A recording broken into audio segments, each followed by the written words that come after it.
Paano mag-display ng fried powder, Fabcon? Yung ganito lang po. Bali, yung baba niya nakatayo yan.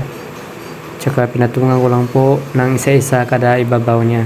So ganyan na po kadali mag-display. Ganyan na po. Tsaka dito breeze powder po yan. With free fabric conditioner. Dalawang klase po yan. Breeze Eco Clean tsaka yung red. Dalawang klase po yan. So ganito lang po mag-file. Ganito lang po yung diskarte niya. Surf powder. So ganyan lang po. Ganito lang po. Yan po yung mga inayos natin mga idol. Tsaka ito yung biggest namin. Klaseng biggest. Don Chito, Red Rice, Don Roberto, tsaka Mini R, Queen Mary. Ito naman mga powder. So lalagyan pa natin yan kasi kulang pa.